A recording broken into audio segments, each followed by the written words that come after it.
اور دستور شریعت کی بالادستی میں ہے۔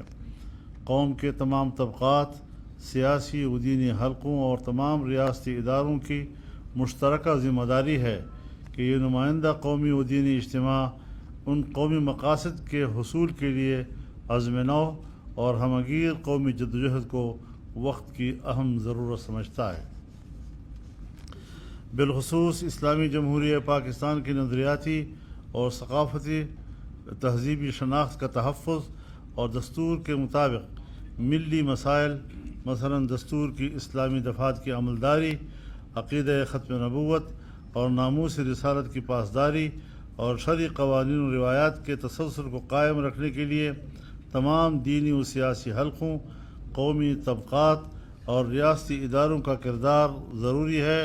اس معاملے میں اداروں اور طاقتوں کی طرف سے پاکستان کے دستور و قانون کے بارے میں یک طرفہ موقف کا بار بار اظہار اور اس کے لیے سیاسی، معاشی اور بیرونی دباؤ پاکستانی قوم کے عقیدہ و ایمان اور حمیت و اہمیت کو چیلنج کرنے کی حیثیت رکھتا ہے، اور قومی اداروں کا اس دباؤ سے مغلوب ہو کر عقیدہ ختم نبوت اور ناموس رسالت صلی اللہ علیہ وسلم اور شرعی قوانین اور تہذیبی روایات کے بارے میں اپنے فیصلوں میں ابہام پیدا کرنا قومی تقاضوں کے یکسر منافی ہے، جس کا پوری قوم کو متحد ہو کر سامنا کرنا ہوگا۔ اس کی تازہ ترین مثال قادیانی مبارک ثانی کیس میں سپریم کورٹ کا فیصلہ ہے، جس میں آئین، قانون، شریعت، ملی تقاضوں اور قومی جذبات و احساسات کو یکسر نظر انداز کرتے ہوئے شہری حقوق کے نام سے قادیانیوں کے لیے سہولت کاری کا ماحول پیدا کیا گیا ہے۔ حالانکہ قادیانیوں نے دستور و قانون کے فیصلوں کو تسلیم کرنے سے مسلسل انکار کر رکھا ہے، بجائے خود دستور کی رٹ کو چیلنج کرنے کے مترادف ہے، اور اس کا نوٹس لینا اعلیٰ عدالتوں کی بہرحال ذمہ داری ہے۔ چنانچہ یہ اجتماع عدالت عظمیٰ کے مذکورہ فیصلے کو غیر آئینی، غیر قانونی اور غیر شرعی قرار دیتے ہوئے مسترد کرتا ہے اور مطالبہ کرتا ہے کہ اس فیصلے کو اثر نو نظر ثانی کر کے دینی اور قومی تقاضوں اور دستور و قانون کے فیصلوں پر عمل درآمد کو یقینی بنایا جائے۔ میں یہاں پر موجود وکلاء حضرات سے ذرا مشورہ لینا چاہوں گا کہ اس لفظ کو آپ ذرا دیکھ لیں۔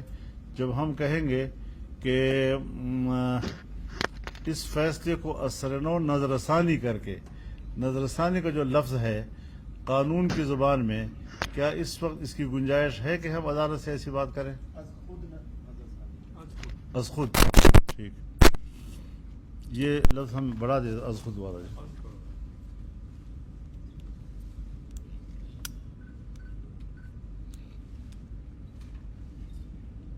اس امر کو تسلیم کریں کہ قادیانی مبارک احمد کیس میں اس کے فروری اور جولائی 2024 کے فیصلے متنازع ہیں۔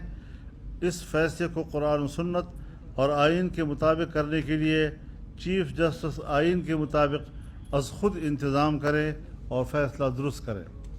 نمبر 2، امتناع قادیانیت آرڈیننس اور تمام اسلامی قوانین کی حفاظت کے لیے ہر قدم اٹھایا جائے گا اور اسلامی قوانین اور شعائر اسلام کی ہر قیمت پر تحفظ کی جائے گی۔ نمبر 3، 7 ستمبر 1974 آئین پاکستان میں تحفظ ختم نبوت کی آئینی ترمیم کے 50 سال مکمل ہونے پر 7 ستمبر 2024 لاہور مینار پاکستان پر ختم نبوت کانفرنس ملت اسلامیہ پاکستان کی متفقہ مشترکہ تاریخ ساز کانفرنس ہوگی، اور میں اس اعلامیے کا حصہ بنانا چاہوں گا اس بات کو کہ 7 ستمبر 2024 کو لاہور مینار پاکستان پر جو ایک ملک گیر اجتماع ہوگا اور جس میں 7 ستمبر 1974 کی ترمیم کی یاد منائی جائے گی، اسے یوم الفتح کے طور پر منایا جائے گا۔ میں واضح اعلان کرتا ہوں کہ اس کے بعد پھر ہم مزید اگلے اقدام کا فیصلہ کریں گے۔ ممکن ہے یہ کانفرنس جو وہاں منعقد ہوگی وہ ایک بحر بے کنار ہوگی، لیکن اسی سے ہی ایک ایسا سیلاب اٹھے گا جو پھر ملک میں ان قوتوں کو بہا کر لے جائے گا۔ اور یہ ہم سنجیدگی سے کہہ رہے ہیں، ہمارے تمام ادارے ہمارے اس فیصلے کو سنجیدگی سے اس کا نوٹس لے، عدالت اس کا نوٹس لے۔ عدالت مادر پدر آزاد نہیں ہے، وہ قرآن و سنت کی بھی پابند ہے، وہ آئین پاکستان کی بھی پابند ہے، وہ قانون کی بھی پابند ہے، اور اس کی پابندی کرتے ہوئے اپنے خیالات و نظریات اور اپنے اندر کا جو خبث باطن ہے اس کے بنیاد پر ہمیں اپنی نظریات ہمارے اوپر مسلط نہ کرے، نہ ہم ان کو تسلیم کرنے کے لیے تیار ہیں۔